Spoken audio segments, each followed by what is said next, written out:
Sekarang sudah hampir $5 dan saya sendiri juga terkejut. Itu barusan naiknya saya kira ya belakangan. Jadi saya mungkin kasih petunjuk sedikit dan bilangnya bisa berbeda bagaimana kita menjalaninya. Bisa kalau kita menjalani dengan baik, bisa kira-kira diirit sampai 30%. Buat 30%. Itu dengan hanya merubah caranya, cara itunya. Ada beberapa komponen. Ini penting untuk orang yang setir saja ya, tapi yang lainnya dengar aja. Itu kendaraan itu ada mesinnya ya. Mesinnya yang menjalanin mobil itu maju bodinya ya. Ada juga rodanya. Nah itu semuanya ada fungsinya dan ada pengaruh terhadap bagaimana kita memakai bensinnya. Itu yang pertama yaitu engine-nya, jadi mesinnya itu mesin dibuat untuk se-efficient pada speed, jadi kecepatan yang tertentu ya. Jadi di antara 50 60 itu yang paling bagus, itunya paling efisien. Jadi kalau kita jalan, baiknya kita pertahankan kecepatan yang di sekitar sana ya. Juga saya kasih tahu bahwa yang menahan mobil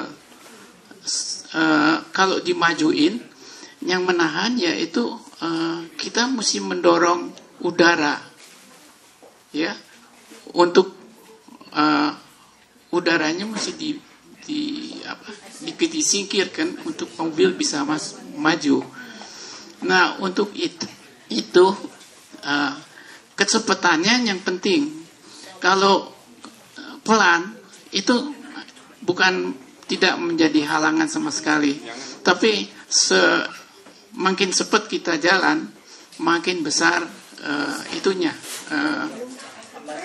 ya halangannya.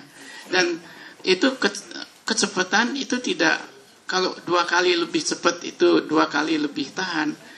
Kalau 2 kali lebih cepat mungkin 4 kali lebih berat untuk majuin. Jadi kecepatan itu penting sekali. Kecepatan tinggi itu menahan mobil jauh lebih banyak daripada disangkain. Rodanya itu saudara tahu sendiri kalau mesti mendorong mobil yang berhenti, dan itu berat sekali kawan. Kalau misalnya mogok mesti didorong dan supaya nyala lagi, berat sekali ya. Jadi tapi itu konstan, itu tidak tergantung dari kecepatan. Nah sekarang ini semuanya faktor-faktor yang kita mesti memikir kalau menjalankan mobil supaya seefisien mungkin. Karena tahu kalau ngerem mobilnya sudah berjalan, kita rem ya, tenaga yang kita sudah masukin ke dalam mobil untuk maju itu terus dibuang, itu jadi panas, jadi remnya jadi panas. Jadi kalau kita jalanin mobil, kita mesti memikir ini faktor-faktor ini. Soal ban itu kalau keras itu resistance-nya jadi resistance-nya itu berkurang. Kalau keras kita kalau empuk ya lebih berat daripada kalau keras. Jadi kalau mau mengurangi ongkos bensin, periksa bannya mesti dipompa menurut apa yang ukurannya. Nah, saudara tahu di mana itu ukurannya ada bisa diketemuin di apa di pinggir pintunya tuh, ya. Di sana disebut berapa yang depan, berapa yang belakang. Ya itu diperhatiin nanti diikutin. Jangan di bawah 50 karena di bawah 50 juga kurang efisien. Selain itu kita tidak mau breaknya jangan dipakai sedapat mungkin. Nah untuk itu kita harus berjalan jangan terlampau dekat sama yang di depannya. Kalau kita terlalu dekat sama di depannya, di sana break, kita juga mesti break. Kalau kita di belakangnya agak jauh, maka kalau dia break kita slow down. Ya. Makin sedikit kita slow down, makin berkurang kebuang tenaga. Itu kapan kalau kita seperti kita kapal di air. Kalau kapal di air kalau kita majuin kapan airnya mesti dikesampingin. Itu memerlukan tenaga kapan? Dari mesin. Dari mesin. Mesin harus keluarin tenaga untuk mengatasi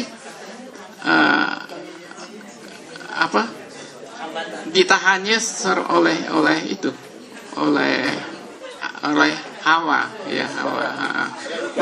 Dan itu tergantung sekali dari kecepatannya. Kalau kecepatannya tinggi, itunya berat sekali, mendorongnya. Beratnya 2 kali, enggak. Kalau 2 kali lebih mungkin 4 kali lebih berat untuk didorong. Jadi ya baru, yaitu bukan hanya hybrid, tapi yang plug-in hybrid. Pernah dengar? Saya bilang itu jangan terus beli karena kalau ini sampai sekarang belum ada yang plug-in hybrid. Saudara sudah tahu apa itu? Plug-in hybrid itu hybrid. Hybrid sudah tahu ya bagaimana kerjanya, atau ada yang belum. Tapi itu hybrid itu mengatasi. Kalau kita sudah punya hybrid, kita nggak usah lagi melakukan apa yang saya cerita, karena itu otomatis mobil hybridnya itu akan melakukannya, ya. Tapi yang plug-in hybrid itu memakai baterai yang cukup besar untuk bisa diisi dan kita bisa menjalankan mobilnya paling sedikit 30-40 mile sehari, ya. Kalau kita sudah dapatnya kayak gitu, maka bensin nggak jadi persoalan, karena biarpun naik mau berapa juga kita nggak pakai bensin lagi, kita hanya plug into the car.